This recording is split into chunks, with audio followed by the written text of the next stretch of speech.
It took Cody Rhodes 2 years to finish the story. And after that, nothing happened.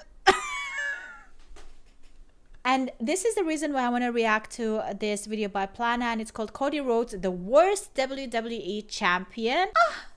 No, he's so awesome. I love him. Please don't say that. Welcome back to their hot takes, and the first hot take says that Cody needs to drop the title. He's boring when he's not chasing after. And the second hot take also goes along with that, saying that the undisputed title has become the secondary title after Cody won it, and a lot of people are not happy with Cody and his championship run. And I remember when he first won the belt, like I you're not actually made a happy hot with take video WWE. about the saying that we got to give it some time, and now it's been 5, almost 6 months, and I've got to say that Cody's run has been kind of lackluster. I need to admit it. I don't think it's the worst reign ever, but I don't think it's as great as I expected it to be. And I don't blame Cody at all about this. I actually blame Triple H and his booking. I feel like the storylines have not been that entertaining. Then on top of that too, he had to get inserted in that feud with Solo Sikoa, which also wasn't too great, and that was all for the bloodline purposes for when Roman did return. So I think that Triple H needs to book more interesting stories for Cody Rhodes,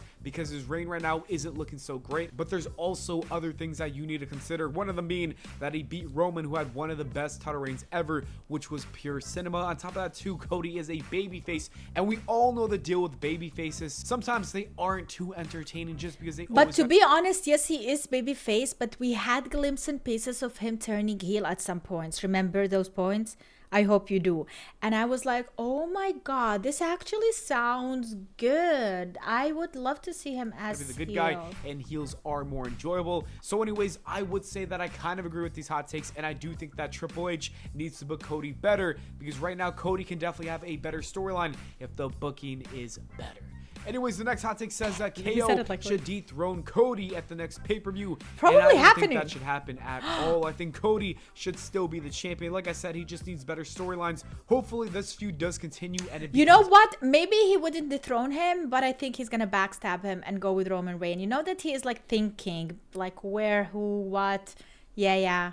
A little bit better, because right now it's a face versus face, and that's just not working for me. I think Cody's got to have the belt for at least until WrestleMania, or maybe even the WrestleMania after that with a heel turn. Anyways, the next hot take says that Kevin Owens needs to turn heel. Oh yeah, and I definitely agree. I think Kevin Owens right now is obviously teasing a heel turn, and when he does turn heel, I think his feud with Cody Rhodes will be so great. I cannot wait. I think Kevin Owens thrives as a heel. I think he's been a babyface for far too long. So let's pull the trigger. Let's turn Kevin Owens heel, and let's get a great story with him and Cody Rhodes. Speaking of Cody Rhodes, although I heard that Kevin Owens is about to leave WWE, and some people are supporting that. Let me know in the comments what you think.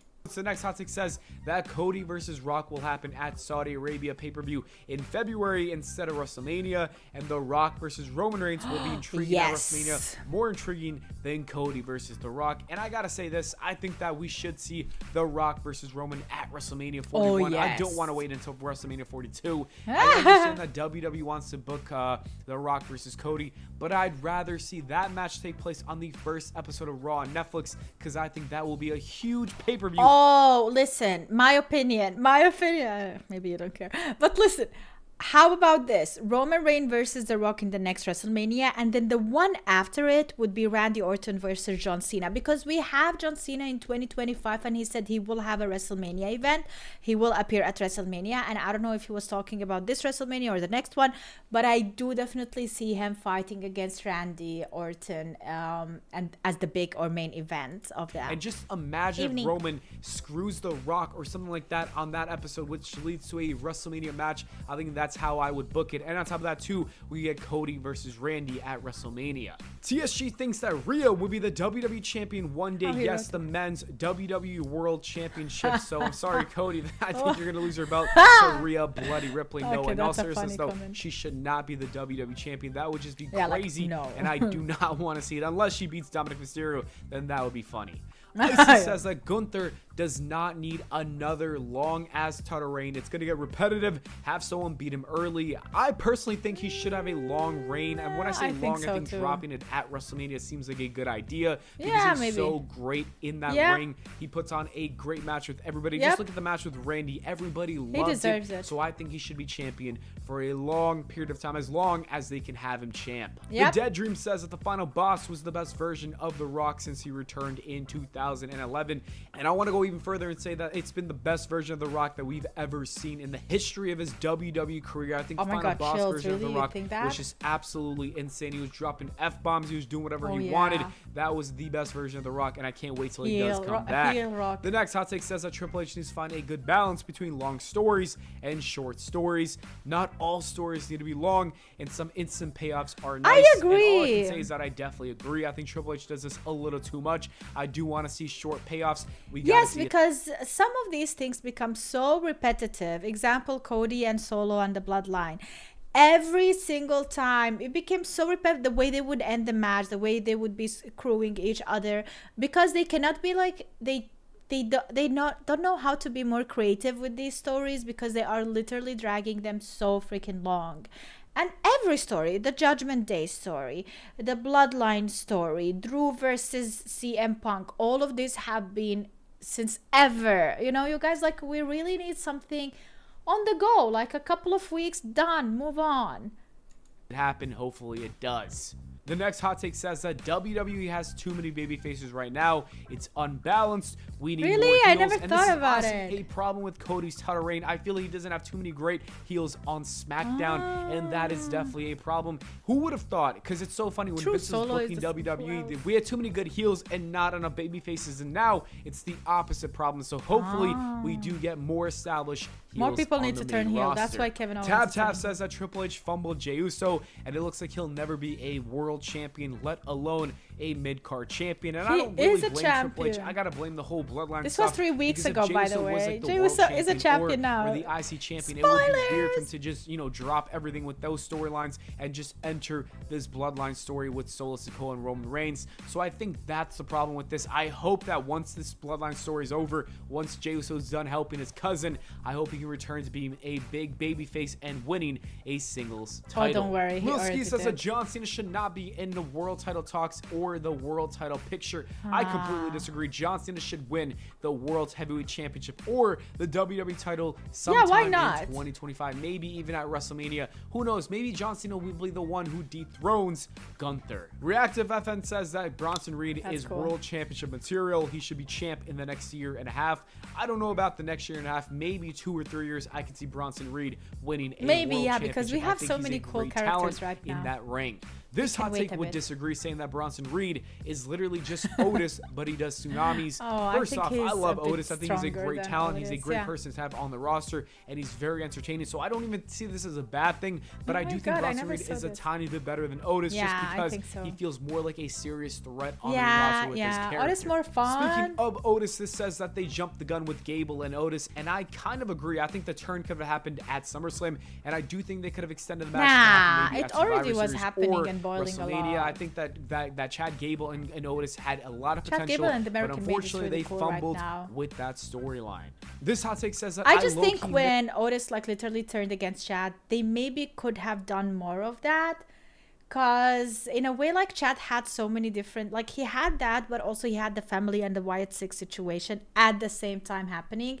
So it took away from the spotlight of that connection between Otis and Chad. So everything really happened quick. But now we have another thing for Chad that is working so well with the American Made. I feel like that is really, really entertaining. Brand specific pay-per-view with that storyline. This hot take says that I low-key missed brand specific pay-per-views, and I do agree with this. I used to love that when I was younger, or even in 2016, but I do understand wanting to make the most money, and if you want to make the most money, you gotta have the biggest matches possible, whether that's Raw and SmackDown on the card. So I get it. Spencer says that Bianca Belair is the best SmackDown in-ring worker of the decade, male or female. I would say that she's been great, but she's not the best. You got Roman Reigns, you got Cody Rhodes, you got Seth Rollins. For females. So honestly, I don't think she's the best. Is she in the top 10? Probably, but not guys. number 1.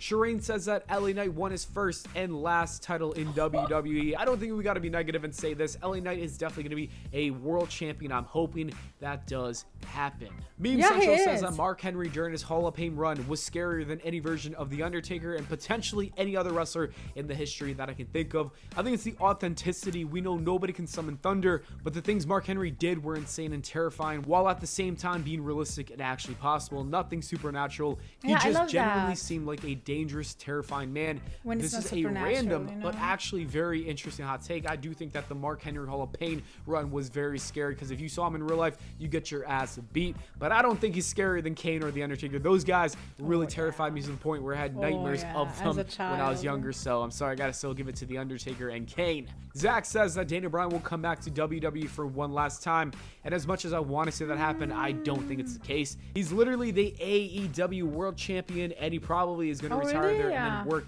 behind the scenes when he does give it up in the ring. Isaac says that The Fiend was not that great, and this is where I gotta disagree. I absolutely love The Fiend. I think that there's so much more he could have done. There's so much more he could have accomplished, and there's so many stories he could have told. Unfortunately, Vince McMahon kind of ruined The Fiend, but if we look back at The Fiend, I think The Fiend was great and honestly underrated. And the last hot take says that Dominic Mysterio is better than Eddie Guerrero. And this is when I know we gotta end the video, because there's no chance that Dominic Mysterio is better than Eddie Guerrero. We cannot make that comparison. Eddie is one of the I love this video that is like comment related. Maybe I should make one too. I hope y'all enjoyed. Let me know your hot takes in the comments down below. And I'll see you all in the next video. Definitely a great video and a great idea. Hot takes in the comments down below. I want to make a video about it. So just let me know some opinions that are controversial out there that you think and support 100%.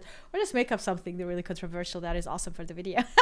Thank you so much for watching, guys. I hope you enjoyed it. Check out my Patreon for more full SmackDown, Netflix, as well as Raw recaps, documentaries, and other things related to WWE. Patreon.com/supportbunny. I will leave a link in the description down below. Thank you so much for all my patrons, especially tier 3 patrons. Shout out to you. Special shout out to you. Thank you so much, guys. And yeah, see you in the next video. Bye.